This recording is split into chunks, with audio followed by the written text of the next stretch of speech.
I'm recording some of this in post, so I apologize if my intonation's any different. Azure Striker Gunvolt is a series that's heavily inspired by MegaMan that has been around for a bit over a decade. Despite that fact, it's a franchise that has just been kinda existing in the background, without a huge fanbase to call its own, leading to most people not knowing or not caring about it. Not me though.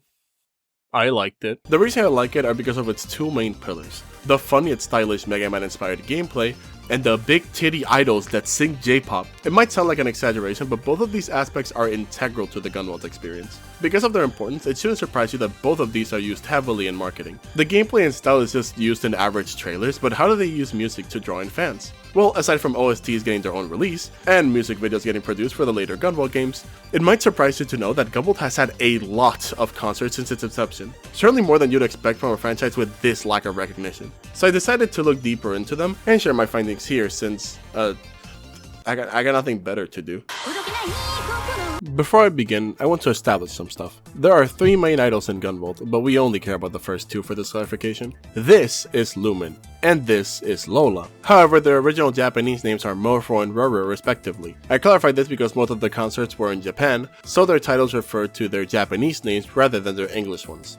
I also find the name Roro cuter than Lola, so I'll probably keep referring to her as such regardless. Another clarification I must give is that the concerts are obviously performed by their VAs, Megu Sakuragawa for Lumen, Mayumi Neda for Lola, and Riko Sasaki for Luxia. I mentioned this because I bounce between the character names and the actress names a lot in the video, so keep in mind that whenever this group of names is mentioned, I'm referring to the same character in person. Anyway, the first concert series, yes, series, is called Morpho Super Live, a concert series centering on, for the most part, Lumen. This has had enough iterations to not cover all of them in one sitting, but we will cover most of them for now. The first instance of this concert was in 2015, held at Inti Creates Fan Festa 2015. One thing I'm really fond of the Super Live concert series is that the full name is Sumeragi Group Presents Morpho Super Live, which is a really awesome nod to the Gunvolt lore. If you don't know, Sumeragi is an organization that has had the person that can summon Lumen captive and force her to perform. So these concerts are being recontextualized as child abuse. Anyway, this concert only contained GV1 songs because GV2 was only announced at this point. Hell, I'm pretty sure it was announced at the same event this concert was held in. It also had some background songs from the game thrown in there to give the muse some kind of break. The concert was performed for 300 people. Wow, bro, more people backed Red Ass than go to Morpho Super Live. To be fair, this makes sense since not only is Inti not that popular of a dev, but Gunvolt has also only been alive for 6 months, man. The fact that anyone showed up to this is a miracle. They also sold concert-specific merch. I actually managed to find the original merch sheet. Why is it in black and white? I don't know, I'm not John Inti. This merch will become, infinitely more egregious as we go on, but for now, it's mostly soundtracks and other miscellaneous stuff. There's stuff like posters and some neat bracelets, but nothing I wouldn't mind not having in a collection. For future concerts though, they will present tougher choices for my weaker skin. Speaking of future concerts, as I stated earlier, Morpho Super Live 2015 was not the only Morpho Super Live. Morpho Super Live was also held in 2016 as part of the Inti Creates 20th Anniversary Fan Festa in Tokyo. The song list for this show is mostly Gunvolt 2 music with some weird exceptions. The first one being Parallel Worlds, the title theme of the Striker pack on specifically the 3DS for some reason. The other exception is No in White Skies. What's that? You don't remember a song called that? You mean to tell me you don't remember the music that plays in the Christmas mode that's exclusive to every version of GV1 except the 3DS that's only available on the 24th and 25th of December? Unless you're in the original versions of GV1 where you can activate it with a code, which yes, I do specifically mean the original versions of the game, because for some reason I can't get it to activate on the Trilogy Enhanced, which is funny because I have the PC version of the Trilogy Enhanced, which doesn't have the PC exclusive Christmas 2016 mode with entirely different music. Oh my god. Strange Points of Gunvolt, anyone? Another thing I'm fond of for these concerts that I forgot to mention in the 2015 section is that the performers actually dress up like members of Sumeragi. Seriously man, this concert series is so awesome. Anyway, I don't know how many people showed up for this concert, but I do have the merch list, this time in color. Well, this still isn't too bad, we're getting there. I'm a big mug guy, so finding out that there was an Inti Creates 20th Anniversary mug that I missed out on didn't make me upset, but it certainly didn't make me feel good. There's also the concert towel, which will become a trend from now on for the rest of the concerts we'll discuss. They also had pins of, fuck man, every character. They also had really Mighty Gunvolt merch. Fuck. I really like the Mighty Gunvolt series. These keychains are kinda shitty, but finding out I missed out on probably the only merch of Mighty Gunvolt ever upsets me slightly. Anyway, that's kinda it for 2016. For now. Morpho Super Live was also held in 2017, again in Tokyo. This time it actually had 2 showings, one in September and another in October. I'm thankful more people were able to watch it, but I'm just upset I wasn't one of them. We don't have a cap again for how many people showed up, but we do have the songs that were played, at least for one of the functions. This is thanks to user CR00 on Hatena blog. Thanks, dude. It was a lot more balanced than I expected, having both GV1 and GV2 songs, and even having music from the OVA. They obviously also sold merch at this concert, which, yeah, we've gotten used to it. Since this was mainly done to promote the Striker Pack at the OVA, both are sold here, in their limited editions too for the games. There's also stuff like towels, posters, and Mighty Gunvolt Burst. Are you fucking kidding me? You might have noticed I kinda glanced over the first few Morpho Super Lives, but there's a very important reason as to why. These are some of the only Gunvolt concerts that weren't distributed online in any way, and by consequence, weren't recorded. You see, most of the remaining concerts were mostly fully recorded, even some concerts that were done before this one.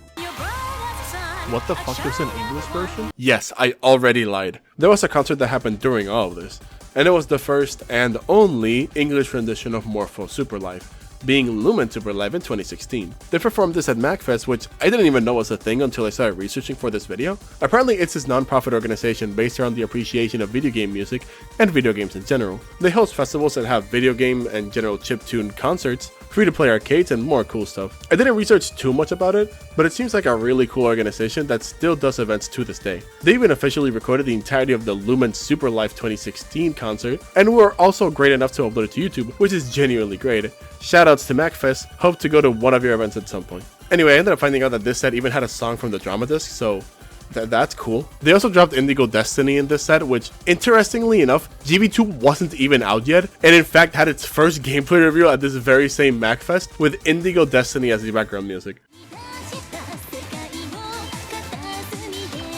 At this point, it wasn't even known that Copen was a playable character, so it's understandable why Roro isn't part of the Indigo Destiny performance, but goddamn, did it need it. All I'm saying is Indigo Destiny is far punchier and better when it's a duet.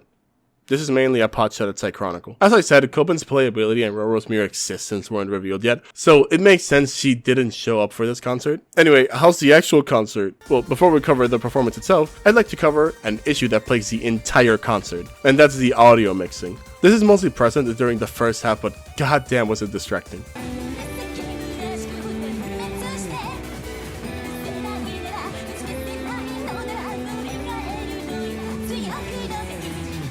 Like, the stream was already low enough, I didn't need the guitar guy to be fingering my ears with his chords. Despite this, the concert was overall pretty good, and Megu Sakuragawa, Lumen's VA, did a great job portraying what a Lumen concert would be like in universe. I'd actually like to sidetrack for a bit to talk about her for a bit. Sakuragawa's career is very interesting since she oozes talent with each one of her performances, but has a surprisingly limited career. She started in the entertainment industry in 2008 with a song called Sumasaki Moving On, which got used for the opening thing of the PSP port of a visual novel called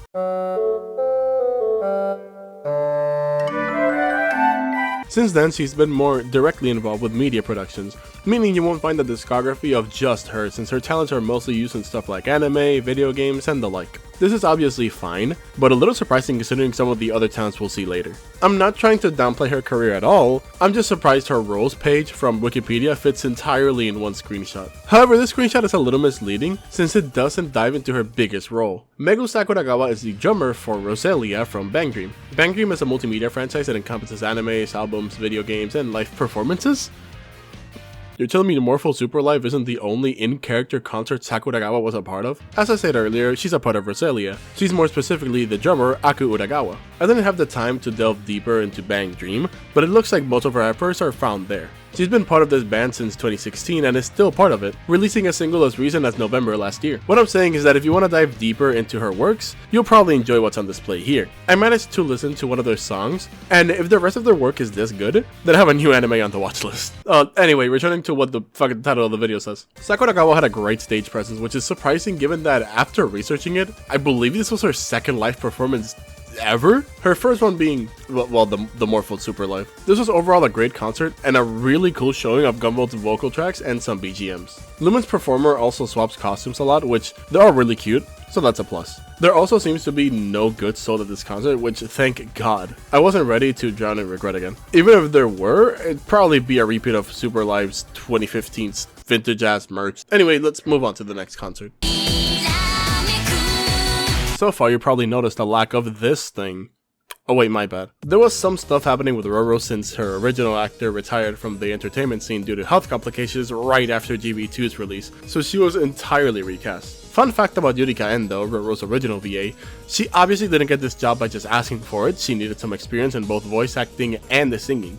Thankfully, she had some experience that fit both of those criteria, the main one being Bang Dream, as part of Roselia. So yes, Megu Sakuragawa and Yurika Endo worked directly with each other before actually joining the GB2 team. This brings more into question why they didn't include her in at least the 2017 live, since she was still very clearly in the entertainment scene, but whatever. I don't think that's necessarily the reason she didn't show up to any of the Morpho Super Lives, but it probably aided in the decision to keep her out of them. It also didn't help that, for lore reasons, Roro's voice in GB2 was presented as extremely synthetic and artificial, which was fine but probably not easy to put live.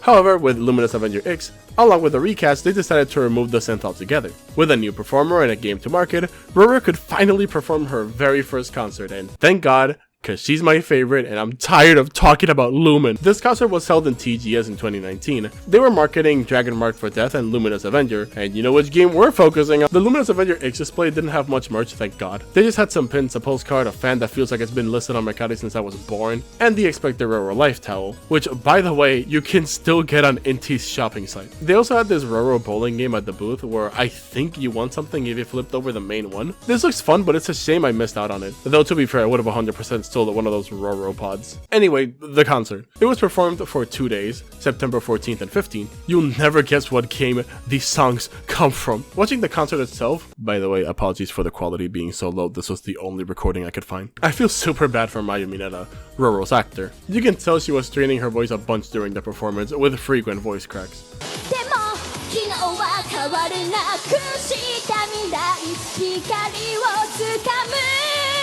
I'm not trying to pull up more clips of her voice cracking, because not only was she very clearly trying her best here, but she had only started her career proper in 2018, only a year before X's release. It's really interesting they picked her to play Roro, considering her short resume in comparison to the other two muses and her previous voice actor. Not really clowning on that decision, just finding it cool that they decided to take a chance at a somewhat unproven star. At the time she was cast as Roro, she had barely any roles under her belt, but since then, she's built up quite the resume. Her music career fared similarly, with her only other music related role I could find being in Idolmaster Shiny Colors as Meguru Hashimiya. An interesting fact kinda related to this is that she actually likes Vocaloid and has had a few livestreams where she sang such songs as Laboratory, Donut Hole, and some Maretu song I can't spell. She also probably covered that last song, and I love Maretu, so I was extra giddy when I heard this. Despite her success with music at Jason Rose, it wasn't until 3 years ago where she began her solo career. It seems to have a rocky start in terms of traction, but I heard both her 2023 EP and her 2026 EP, and I thought they were pretty cool, and I recommend to check them out if you want to hear more Roro. And yes, I mean Roro, because if you played any of the X games and got Anthem, then it's nigh impossible to not hear Roro when you listen to these songs.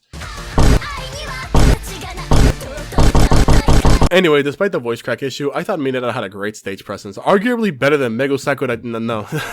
No, I'm just kidding, I'm biased. Her songs are still great in game, and there are other reasons why I believe she was a great pick, but I'll talk about those later. Aside from that, I like the costume Maya Mineta had on for her performance. Unlike Megu Sakuragawa, she didn't do an outfit switch at any point, but I feel this costume arguably captures Roro so well that she didn't really need an outfit switch. She also had this Roro battle pod purse near her waist, which I would have 100% also tried to steal. While in the topic of physically being there, the audience was really small. The audience was as wide as the stage, but I don't know how long the room was. The dudes seemed to be enjoying themselves at least, so that's cool. To my understanding, you didn't have to pay for the concert itself, so it was likely the popularity of Gunvolt itself that caused a smaller crowd. They call it Trilogy Enhanced because only 3 people bought it. It was a fun side thing, and let's just say it's cool it's not the only Roro concert series.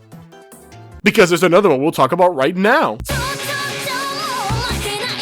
Next up is the concert series Roro Location. I originally thought this concert series had begun in 2022, but it apparently began at the tail end of 2019, after X1's release, so they were just doing it for the love of the game at this point. This concert had 2 performances, one in Shibuya, the Persona 5 city, and another in Amerikamura. The Amerikamura performance in specific is very interesting since it was held right as COVID was popping off, which they even stayed on the website they sold you the tickets on. Again, there was really no reason for this concert to exist. You could argue that some of the Morpho Super Lives had this problem too, but those were at least advertising a re-release or something. The only thing Roro Location could be advertising in the tail end of 2019 and the start of 2020 was either more promotion for X, the re-release of the Striker Pack on PS4, which I keep forgetting exists, or GB3, which was announced later in that year and Roro isn't even technically in. I'm so glad they did it, just a bit confused as to why. I'm sounding a lot to talk about the actual concert because it wasn't recorded. Yep, much like the Morpho Super Lives, we only really have pictures of the event, but that's really it. We also have the track list thanks to Hatena Blog again, same guy too, thanks. It's more of the same from the Cyber Diva performance in TGS, so not much to note here. But since we're already here, we can talk about the merch.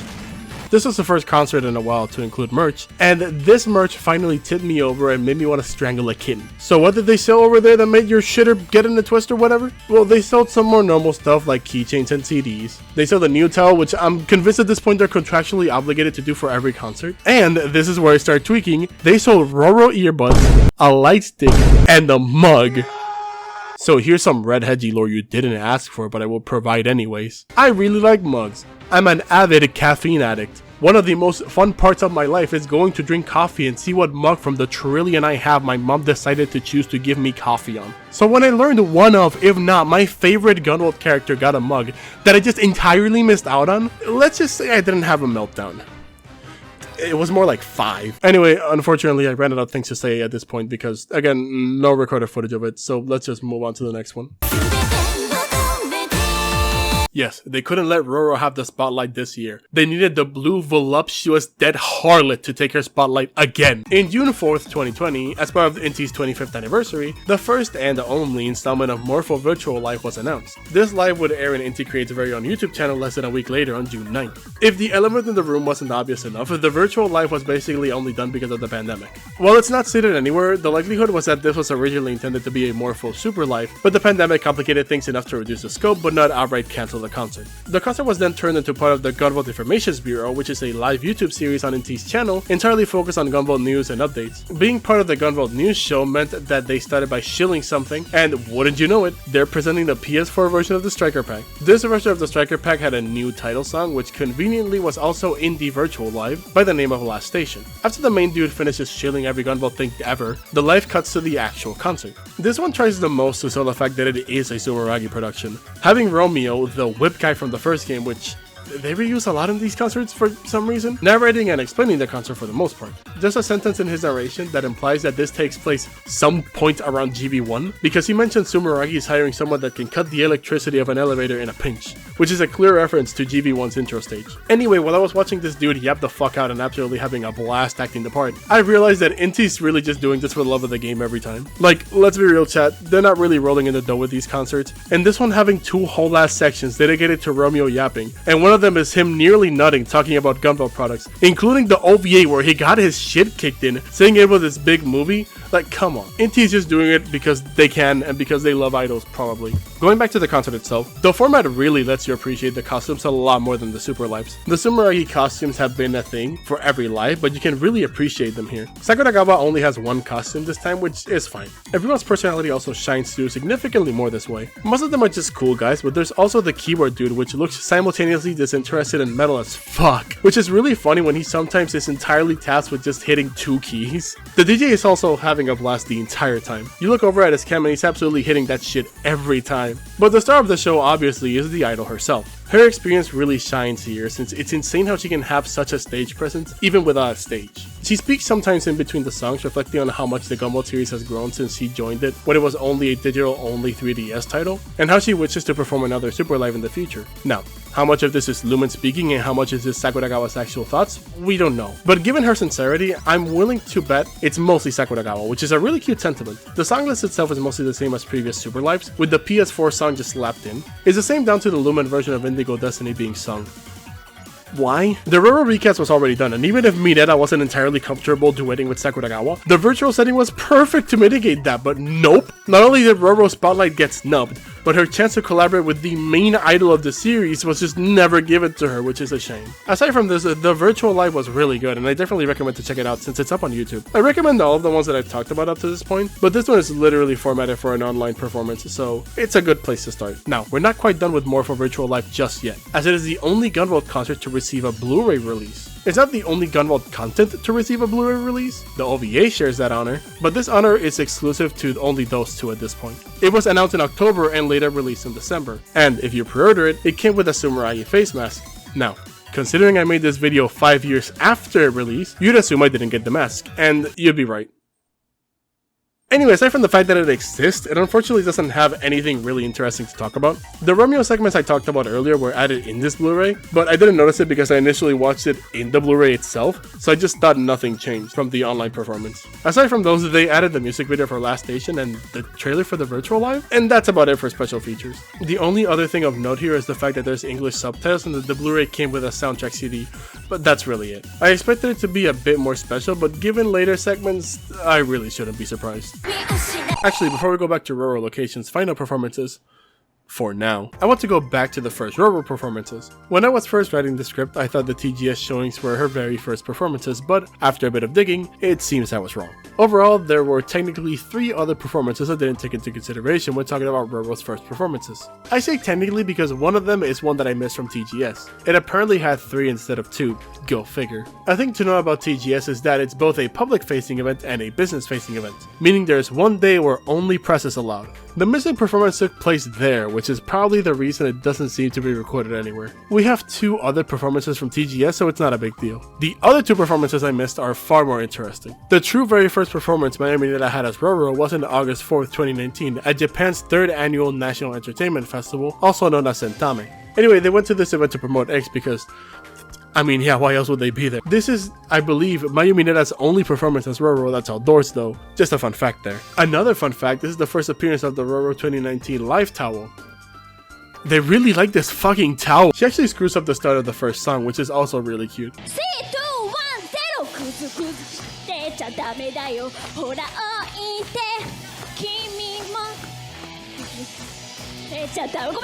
I haven't brought this up until now and I will mention it again from now on, but Mineta's charisma is truly unmatched. You can see it seeping through the entire performance, be her singing or her talking to the audience. For all the little amateur errors she makes in her first performance, she more than makes up for it by being a joy to watch on stage.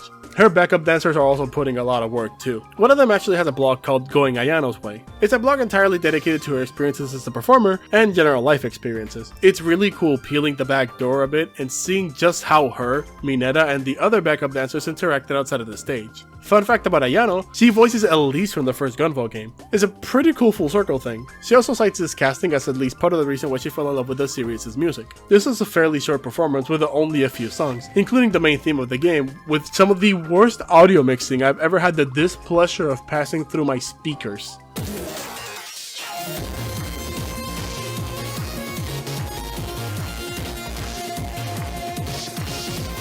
Seriously, what's up with Gunvolt concerts and shit audio mixing? If it's not that I can barely hear the singer, then it's because I'm listening to a heavy funk remix of whatever song they're playing. Anyway, cute showing, nice performance. The second one though nearly made me shit my pants.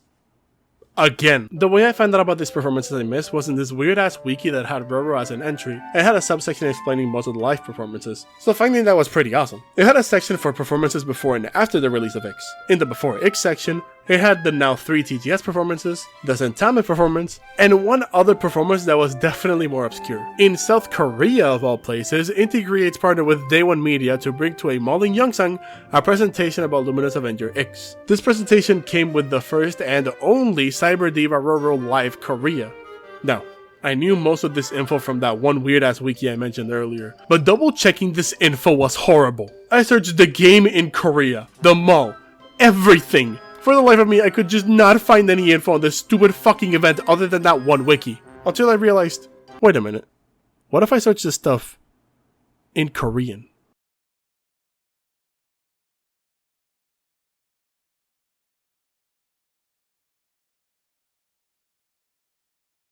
What are my credentials again?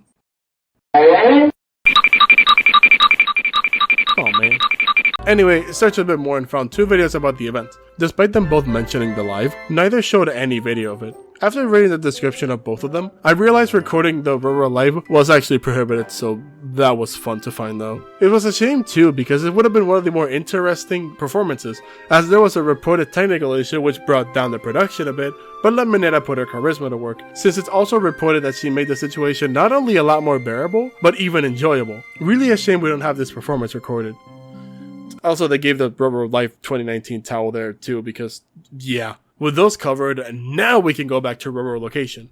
As X2 was releasing, Roro Location got greenlit for 2 new functions, Roro Location Awakening and Roro Location Healing, taking place in January 15th, 2022 and February 12th, 2022 respectively. This time, both were in the Persona city. Both functions were announced in December. With this announcement came a confirmation of the amount of people who could purchase a ticket, which was 100?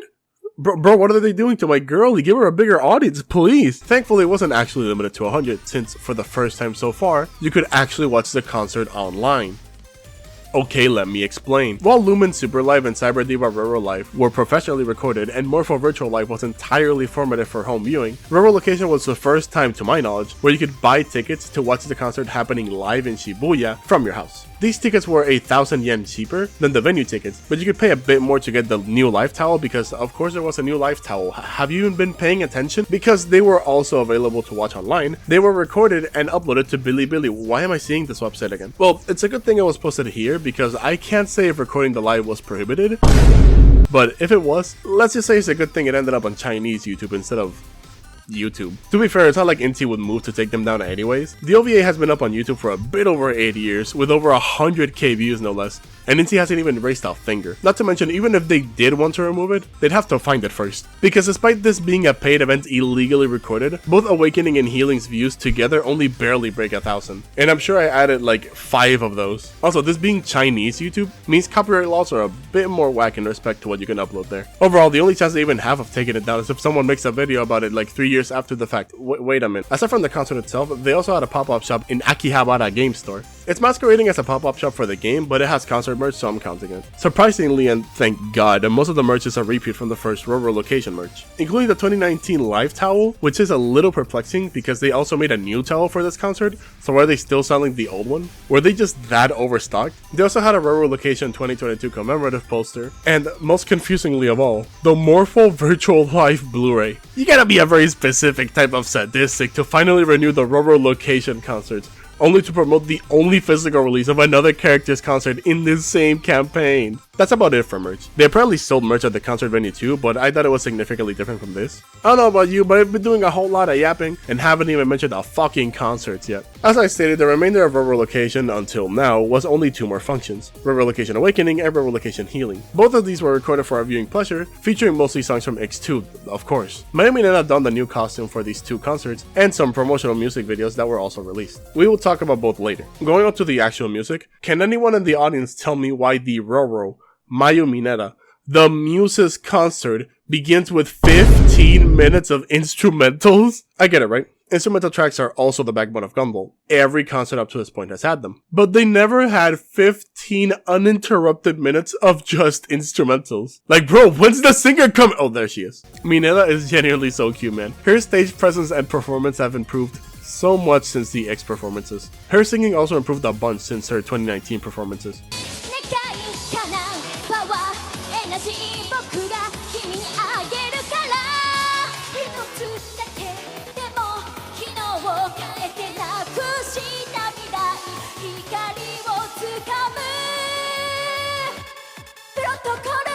It's really cool to see her grow into her role as both Roro and as an idol somewhat in real time. I hope she sticks around forever. Because of this is overall a pretty good show. There's only the audio mixing issue, but that's like a rite of passage at this point. Healing was sort of the same, but with the order of the songs switched around, including the show starting with command prompt for some reason. Don't get me wrong, if there was a song I could fully inject into my veins, it'd more than likely be command prompt, but starting with it is certainly a weird move. For context, Awakening ended on command prompt and igniter, but you get my point. Okay, so good shows, and that's it, right? Well, so I was originally gonna have a longer bit here about what is technically the only content ever released physically from this concert, but I decided to trim it down because it was a lot of fluff, so yeah. Back when X2 originally released, Japan got a collector's edition that included the game, a strategy guide, a DVD, and what's important for us, an image track CD for Roro Location 2022. This was announced and released between Roro Location performances, so it's obviously not a recording of the concert. So what is it exactly? Well, it's basically a mini album just containing some of the vocal tracks for the game. Interestingly enough though, they have seamless transitions between tracks. Take a listen.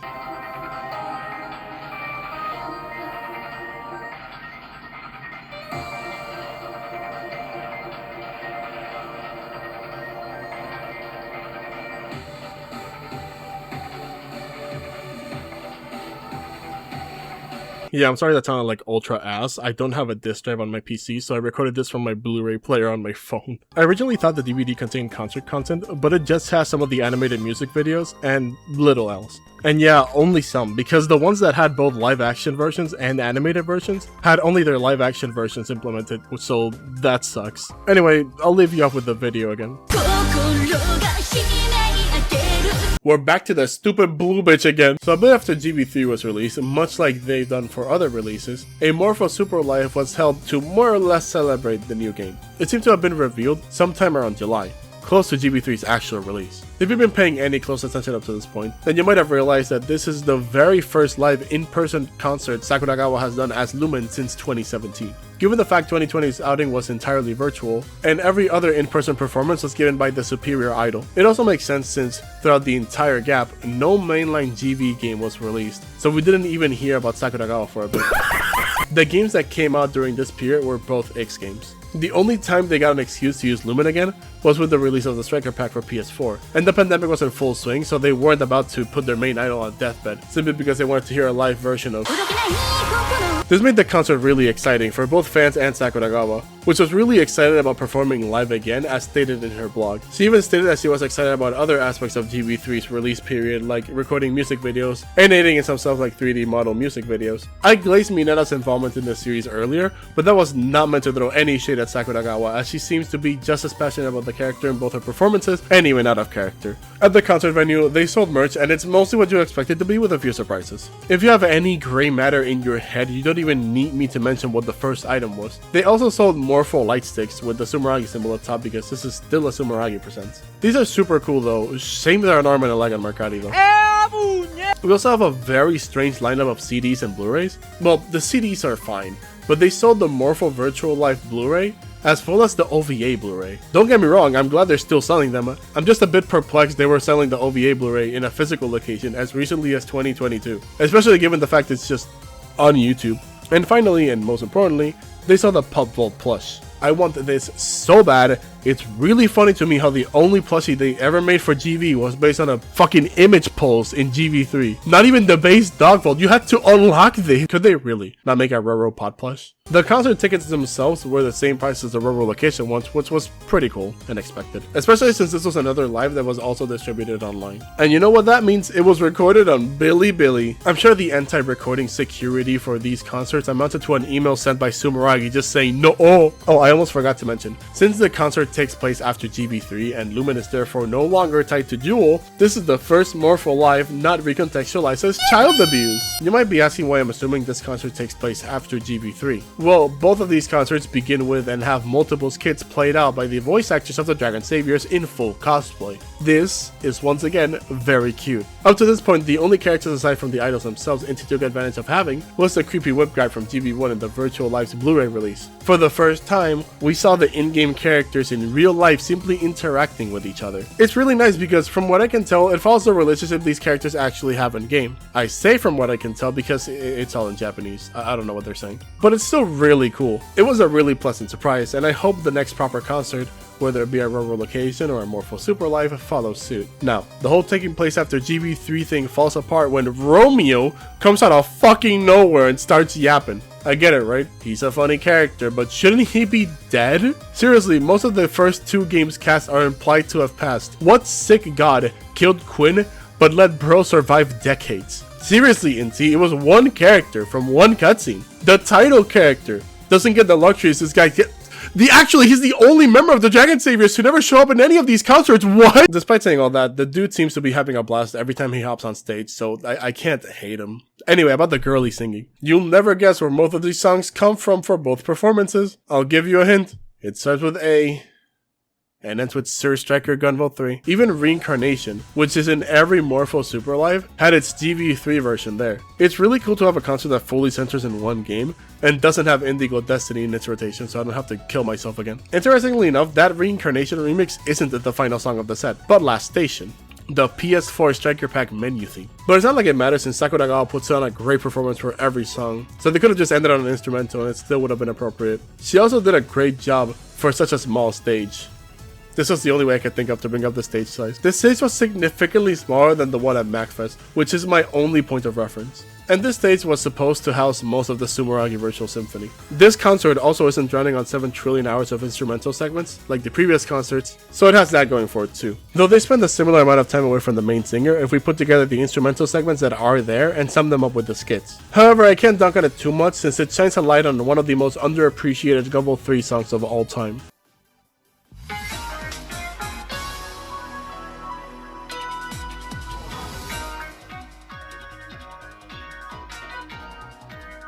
The only other interesting aspect about it is that the second showing took place in September 11th. Maybe the planes were an image pulse. So not only did the blue bitch try to steal Roro's spotlight, goddamn Eraser Jin also tried. GB3's original release was messy, since it released first for Switch, then Xbox, then for Steam, and finally, on December, for PlayStation consoles. This weird release cycle seems to have been intentional, since the game released with a 5-month update campaign, which included bosses from previous games, and, most importantly, epilogue attempts as its final update, which was added suspiciously close to the PS release of GB3, and even included said update a few days earlier on the PS consoles. Both the PS release and the final update were revealed in early September, and were slated to be expanded on in Tokyo Game Show 2022. As it's customary for Inti at TGS, a live performance was slated, but not by the usual suspect. You see, GB3 came with the introduction of the Jin Luxia, which is basically Lumen before Attempts. Since the epilogue Attempts partially centers on Luxia, it only made sense that her voice actress, Riko Sasaki, would perform in the presentation. She started her career as a VA basically the same time as Mineta did. Interestingly, she's also been in Love Live, 7 Deadly Sins, and a little media franchise called Bang Dream. Why does every idol VA for Gunvolt have a Bang Dream credit except Mineta? Where Sasaki diverts from every other idol VA is that she actually had an independent music career before joining Gunvolt. Basically, it's no shocker she got picked as a voice actress for the new Gunvolt idol. However, I'm starting to see a pattern here. Going on to the actual concert, the crew is once again significantly reduced from what Lumen gets. She gets a whole ass orchestra and Luxia gets a violin player and a dude. Though to be fair, this is basically all they needed for every Luxia song, so it's fine. I like the costume Sasaki has here, it's really pretty. Much like Mineta, she never does an outfit switch, which is fine because her base outfit is really good. Talking about the performance itself, I'm once again shocked by the stage presence an idol can have with such small wiggle room. I'm already bringing up the costume again since these fucking things, I don't know what they're called, really aid in giving her hand movements and dances a different flavor from the ones we got used to from Sakuragawa and Mineta. Not to mention the regional origin of Luxia is very clearly distinct from the other two idols, so that also helped in its uniqueness. In a kinda related note, most of the choreography is pulled from the 3D music videos that were used to promote GB3, which is also alright. Just a neat thing to mention. Once again, I have yapped for a bit and haven't even mentioned the music in the concert. To my understanding, this was the very first time we got to hear most of Luxia's songs that were being added in GB3 as part of epilogue attempts. I don't have the blind experience since I only heard about these concerts now, and I'm not sure if you can tell, it's been quite a bit since the release of GB3, but I can only imagine how cool it must have been to listen to these for the first time at TGS. Not to mention, Sasaki's just a very talented singer. The only L here is that the concert is very short, but I can't blame that on anybody since Luxia just didn't have enough songs, and still doesn't. The audio mixing for the most part was fine surprisingly enough, though it did massively fuck up at one point.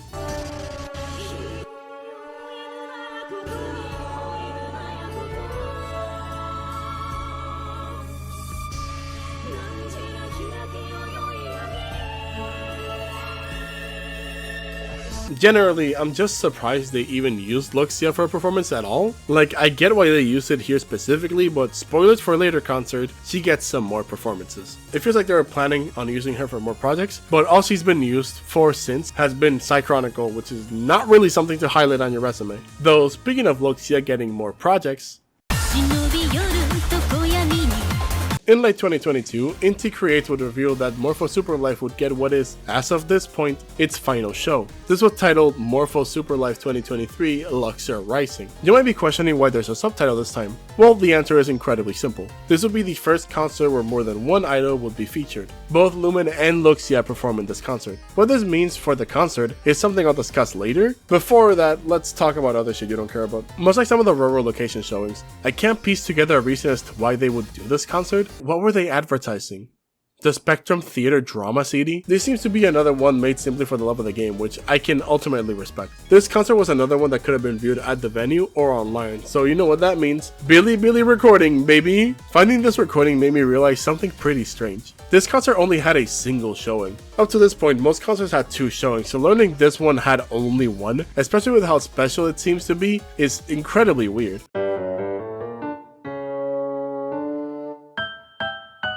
Thankfully, this means I don't have to watch 2 whole ass concerts, so I only lose like a collective 10 hours of my life. Not that it would help much since this concert was the longest one by far, being nearly 3 hours. Granted, that's a bit inflated, because the uploader for some reason also recorded the beginning and ending still images, but it's still the longest concert out of all the ones we'll talk about. But this runtime was also impacted by the fact that there were 3 skits that felt like they were most of the concert. I like the skits, but are they really that necessary? Maybe if I understood them I'd enjoy them, but I don't. They're starting to get a bit overwhelming. While on the skits, these didn't feature the Dragon Saviors this time, but they did feature Kirin. This is really interesting because he is the only playable protagonist to be featured in a concert in cosplay form. This is still a Sumeragi concert. Kirin canonically has a better relationship with Sumeragi than Gunvolt, so it makes sense why he didn't show up in any of the earlier concerts, while she showed up in this one. Kirin recognizing Luxia in one of the other skits implies that this takes place after the events of GV3, so Gunvolt is probably with Morbius or something. Do you want to take a gander at which character throws a wrench at literally everything I just said? It's fucking Romeo, baby! I'm being so serious, Inti. What is your affinity to this character? How much blackmail does creepy whip guy from GV1 have on you that you use him this much? He also directly interacts with Kirin and Luxia, so I can't even feign ignorance like I did in 2022. Quinn and Copen are likely dead right now, but I guess Romeo's libido single-handedly kept him alive. He also sings in this concert. Why? Usually the Billy uploads have a dude in the comments making chapters for each important section of the concert, like individual songs, skits, and something else we'll talk about later. The commenter listed this section as Beyond the Blue Quartet version, since all 4 of the characters are on stage, but only Lumen sings with like 2 or 3 lines from the middle by Romeo. So Luxia and Kirin are just awkwardly dancing the entire time, like generally why are they on stage with mics no less? Skits aren't the only part that took runtime out of the concert itself, as this concert also features an entire section where they cover Morpho Super Life's history all the way up until this concert. So I could have just watched this instead of Super Sleuth to find every performance. In fact, they were more or less cover Gunvolt's entire history in like 6 or 7 minutes, because they go over the aforementioned Morpho Super Lives and the Lumen Super Life, the drama CDs, the OVA. Because of this concert has a strange sense of finality among both Morpho Super Life and Gunvolt as a whole. Gunvolt obviously isn't over yet, but if I told you this was the last we ever heard of the franchise, it'd be pretty easy to believe. They also cover all the performers from the Sumeragi Symphony, so it's awesome to finally see them get recognition. This was also surprisingly where Psychronicle was first shown off. In the middle of his kit, they show off some music videos, and it finishes off with some Psychronicle gameplay. Alright, so before we move on to the actual music, let's talk about the title for a second. Sumeragi presents Morpho Super Life 2023 Luxor Rising, Mario and Sonic at the Olympics ass title. This title implies a collaboration, of course. We've seen Morpho Super Lives before, and the only Luxia performance we've seen so far was at TGS, so we know both of these titles are featured here. But I feel the title is wrong. It should have been Morpho Super Life 2023 and Luxia Rising. Because despite having 2 idols, the organizers could never reach the pretty natural and obvious conclusion that they should duet at some point. The Lumen concert just kinda stops for Luxia to sing like 2 songs and immediately go back to Lumen. And that's it, that's all the singing you're getting from Sasaki. At this point, just make it about Lumen, man. This is just disrespectful. Duets would have helped Luxia a bunch since she has like 4 songs to her name. And of course, Lumen has like a trillion. That's why Luxia's sections in this concert was like 20 minutes. At least her section was pretty good, as well as Lumen's. Sakuragawa actually sang 17 songs, which apparently was the largest amount she had sung up to this point as Morpho. No, I didn't count them and compare them to the other lives. I actually got that info from Sakuragawa's blog. This blog is really nice, because you can see how much she cares for Lumen and the major Gunvolt series as a whole by the way she writes about it. This is Google Translate like everything else I researched, but you can still understand relatively well what Sakuragawa was trying to say. She mentioned she was really nervous during Christmas and New Year's, basically only thinking about this concert. She even rambles a bit about her other co-stars, basically praising all of them. I said this already, but this roster of actors could not be any better. And it's really nice to see people involved in the products who enjoy the content they're producing almost as much as the fans consuming it. I ended up snooping a bit more through her blog, and she had posted about Morpho Super Life 2022 as well. She linked to the Gunvolt News video series since she said she had an interesting anecdote relating to her co-stars, and apparently the anecdote was that she saw BB and Lexus's costumes and liked them so much that she convinced the team to give them more screen time in the concert. Seriously, Sakuragawa is just something else, man. It's insane how I made it this far without actually talking about the merch, but the main reason is that there's really nothing interesting here. Most of the merch is just repeated from previous lives, like both Rubber Location towels for some reason,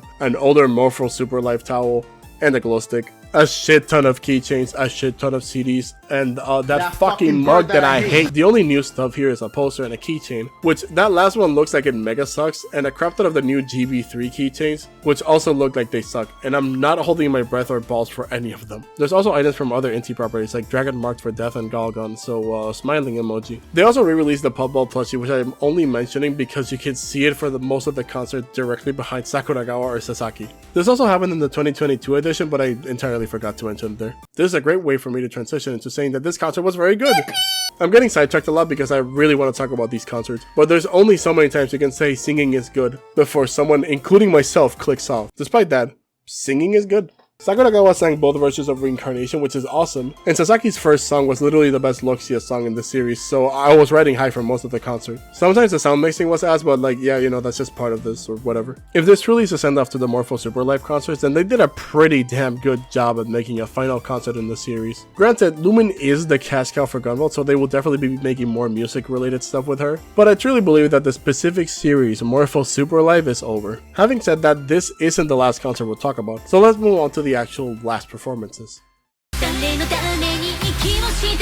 Something, I'm a liar, these aren't actually the final performances. However, there's not really anything interesting to go on about either, so I'll just mash them together and slot them here. These two were performances held at events that were promoting Gunvolt Records Side Chronicle, those being Tokyo Game Show and Sintame. Which you have talked about both, but only Tokyo Game Show consistently harbored performances by the idols. Given that we've talked more about TGS, we'll start with that one, but heads up, the changes are negligible. To my understanding, this performance was revealed only like a week before TGS actually took place. Much like every other TGS performance up to this point, the price of admission to TGS already covered the entry to the Morpho on stage at TGS. However, there's a Twitter post by Inti that I guess implies that you could get tickets to be closer free of charge but while supplies last. I don't think you have to pay for these, but like, I don't know bro, ain't no one keeping track of this.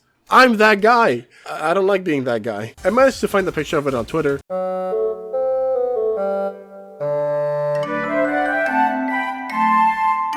For a moment, I thought there was a showing for the business-facing days too because of this tweet by Sakuragawa, but it turns out it was either very poor wording or just a simple mistake since she replied to this tweet with a link to both events, and they took place in different days. To my understanding, there was only one showing at TGS, which is weird because all the other TGS performances went on for 2 days. As for merch, there seemed to have been none again. Couldn't even find a post about the buns they usually have. They did have a fan though, which I only found out because Maya Mineta posted about it on Twitter, which is kind of telling that Inti didn't even post up. Wait! Mineta went to TGS that year and didn't perform for the Idol crossover game? Not that it matters much since the performance itself was fairly short and, for lack of a better word, mostly insignificant. The performance was approximately 30 minutes, but most of the time was spent with Sakuragawa talking to the audience. The rest was just 5 songs. Which, I mean, is the exact song that you expect there to be, so I'm not even gonna try to delve deeper into them. Still playing the Lumen version of Indigo Destiny, of course. I feel I have to clarify again, this version isn't bad, it just makes a lot more sense for it to be a duet with the fucking person that went to TGS that year. Another interesting note of this concert was that this was the debut of the menu theme for Side Chronicle, which was the 4th song in the set. It also made me realize just how good this song actually is. Anyway, good show. Shame it was so short, but I've heard a few Morpho Super Lives in a row, so a shorter one is a good change of pace. But as I mentioned earlier, this performance is not the only one we'll be talking about in this section, as there was another performance that was thematically identical to this one, only a few weeks after, in Sentame. This was basically the same as the TGS situation, a death panel followed by a mini life from Sakuragawa. Something to note is that Sentame is usually outdoors, and so was Sakuragawa's performance, meaning that this was her very first performance outdoors as Morpho. Now, this wasn't the first Sentame performance for Gunvolt, Roro had that honor, but it's still super interesting. Fun fact about Roro doing it first, Sakuragawa actually mentions it during her performance that Mineta actually did an outdoor performance at Sentame. And she said she'll give kudos to all who knew that, and for those who didn't know what that meant, that they should play Gunvolt. She's absolutely carrying this marketing. Anyway, the whole event being outdoors is pretty bizarre to me because not only is Sakuragawa very clearly wearing clothes that aren't gonna make her any less heated, but the fact that these are all electronics, do we really want them outside in the sun? I guess since it's a shorter time period, it should be fine, though not all of it is electronics. There's also merch. This is my segue to talk about merch. Despite there actually being merch here, it's the same as Luxor Rising, just stuff we've seen before. In fact, I'm pretty sure this may be the first time ever there's literally 0 new items in their listings. Anyway, the music. It's overall pretty good, hitting very similar points to the TGS performance thematically. However, it did suffer a bit from something entirely out of Sakuragawa's control. You see, my comment about it being outside being bad makes a lot more sense when you see that there was an abnormal amount of interference with the music. 4 times the instrumental just cut out mid-song. You know, Inti, this would have been significantly easier if the Sumeragi Symphony was here, but nope, they can't play outside. Just put the girl in 3 layers of clothing outside. Yeah, that seems nice. It also would have helped if they just got a fucking aux cord. In the translation, Sakuragawa explains the error happens due to radio interference, and the only way I can imagine that even happening is because the instrumental is coming out of someone's phone connected via Bluetooth. I don't really mind this happening that much since it lets Sakuragawa's charisma shine through. I assume this is a pretty similar situation to what happened in that one Roro Korean show that wasn't recorded, and the solution to the downtime seems to have been the same.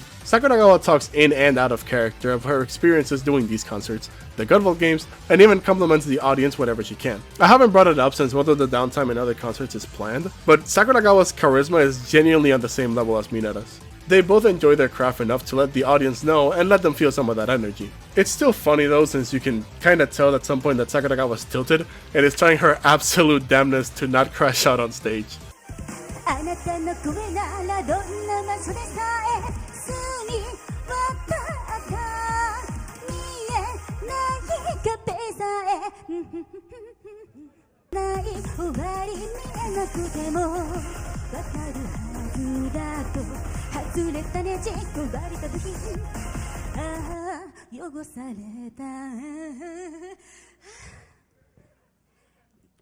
Anyway, I like the performance, and it's the closest thing I'll ever get to a Sonic Gunvolt crossover, so I'll take it. And now we can talk about the actual final performance.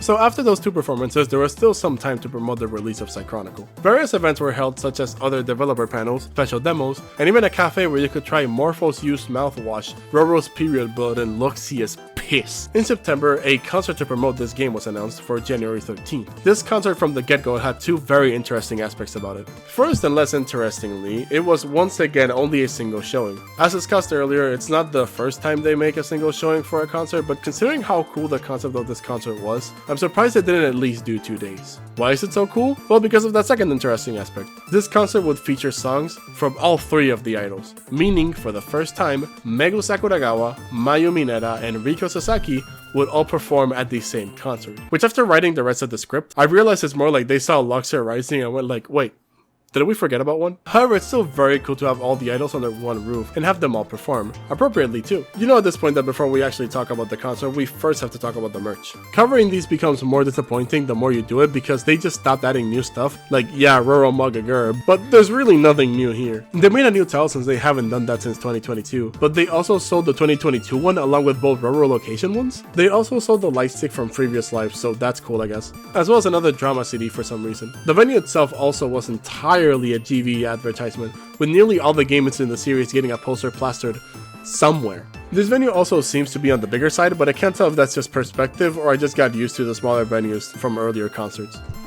Not that it matters since you didn't even need to go. Yep, this concert was also distributed online, so yeah, Billy or whatever. Don't worry chat, I'm collecting them all like Infinity Stones. Getting closer to the actual content of the concert, it was presented by Iken and Yusu Sahara. Iken has done some voice work for Gunvolt, but he's more commonly known for being the host of the Gunvolt news channel. So far, this is his first appearance at a concert if we don't count the 2020 virtual live, which that was done through the Gunvolt news channel, so he was mainly just there to present the concert itself, rather than be as directly involved as he is here. Yusa Sahara is actually the voice actor of Kirin. She has also been in the Gunvolt news channel, but she has also been in a concert before, mainly Luxor Rising a year prior. She's not dressed up as Kirin though, so that's a shame. I really like her costume in Luxor Rising. It's a little weird to have presenters at all. Usually that role was filled in by the idols themselves, but I guess since they were all here, they wanted a sort of mediator for all of them. But I also kind of wish they didn't do it because the intermissions are so long. I'll talk about the concert structure in a bit, but one of its main dividers are these intermissions, and they are a frequent part of the lineup. The structure is basically around 3 songs and an intermission, and it never breaks from that loop.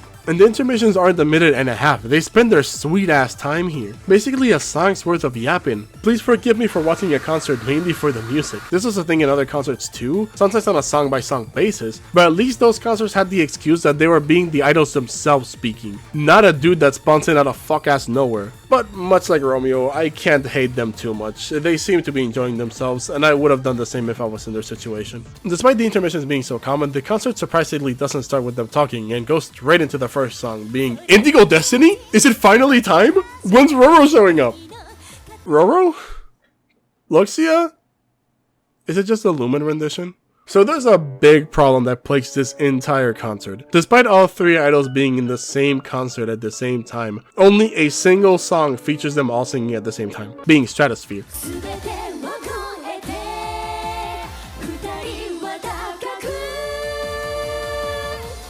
Which was fucking awesome and made me question why it was the only time it happened. They didn't even consider it that special since it was just thrown in at the middle of the concert. Indigo Destiny is the most annoying example of a song that suffered from this, but literally any other song could have been sang by any duet or all 3 of them. And before you say, but Red, Luxia never sang any of these songs, how could they do it here? You'd be right, she hasn't sang any of these songs before. But you know what other song she hasn't sang? Stratosphere! Yeah, there she is! The more you watch this concert, the more you realize it's mostly 4 events awkwardly strung together. It's a section from Morpho Super Live, a section from Aurora Location, a section from Luxor Live, and finally a Gunvolt News Bureau section, and then it loops back. The lack of exploration of this concert's concept has to be studied, because how do you have all 3 main musical talents of Gunvolt under one roof and go like, okay, what if they perform separately? I am in no way trying to undermine any of their performances, because despite how segmented the concert feels, they all did an amazing job with their parts. Sakuragawa has always had this air of what I can only describe as perfectionism to her performances that never seems close to dissipating here. Sasaki's a pretty similar case, and much like Luxor Rising, the change of pace between the different styles is very refreshing. All 3 also had a great stage presence, letting Morpho's more traditional, professional personality, Roro's energetic and playful demeanor, and Luxia's sensual and somewhat mischievous traits all shine through in each of their performances. Anyway, the great stage presences couldn't work around the expected technical issues, like Luxia's song getting cut out in the middle like Morphos did at Tentame.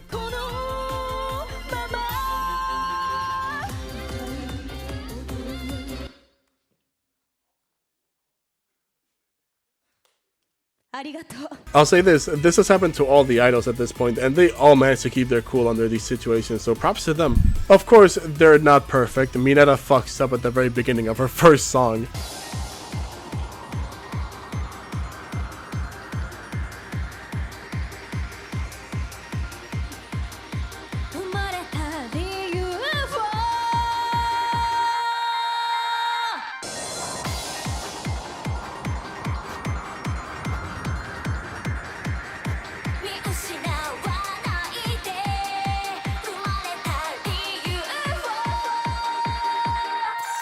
But I'd be lying if I said I didn't find this cute at best and funny at worst. The song choices are also as good as you expect them to be. Lumens span the entire series, Roro mainly focuses on the X games, and Luxia is... I mean, what else is she gonna be? It's a shame Roro didn't sing any songs from the first 2 GV games, like Indigo Destiny. This makes the concert have this weird divide if you play the game, since you have the songs from the main trilogy from 2 idols, and then only songs from the spin-off series from the remaining one. Yes, I know Igniter is from GV2, but this is the X version anyway, so my point stands. To be fair, it's like that in the game they're promoting too, so at least they're accurate, I suppose. While on the topic of the song list and its relation to the game, 2 songs actually debuted here before they actually made their way into the game, which is common at this point, but still noteworthy. Of course, it's songs by Roro and Luxia, because they wouldn't be greedy enough to make a new Lumen song in a game where she already absurdly overshadows the rest of the cast alright. Anyway, these songs are Sparkling Elation and Afsan. The former is more interesting as it's also the theme song for the Suika clone they tried to sell to inconsiderate bootlickers. Wait, why? Stop showing my Steam library! But that reminds me, some of the backup dancers for Roro's concerts are back, and they're even backup dancers for Luxia and Lumen too. At the end of the day, this concert was fun, but it's the king of missed potential. I really believe this concert could have been the pinnacle of DV concerts, but the lack of experimentation with the concept really held them back. They didn't even have the symphony this time, they just relied on someone's phone with Bluetooth again probably. This basically meant all the quality had to be carried by the idols, and that's kinda what I want to leave you off with. These performances are only as good as the passion behind the people performing them, and all of these dual actresses and singers have demonstrated time and time again their infallible passion to their art. Having been nearly a decade tied to the IP, or only a few years, these actresses have given their all in the best and worst scenarios, across the world and in their homes, alone and together. These actresses are an important part of making Gunvolt what it is today. Whether it be an action 2D platformer, a dedicated rhythm game, or a random Suika clone, you can always count on these ladies singing behind you, cheering you on to do your best, and pick you up when the battle is over. Researching this was really fun because I got to see how a franchise as small as Gunvolt can carry such a huge heart and emotion, enough to spread across thousands of people, and it's all thanks to these ladies. Thank you so much for your songs, and here's to hoping for more performances in the future. I mean, the only way I can imagine them doing more performances is if they're doing like a new game like X3 or something, but I mean, I don't know if they're doing that right now. They're just dropping the X collection. I doubt they're working on a 3rd game. Gunvolt Chronicles Luminous Avenger X3, now in development.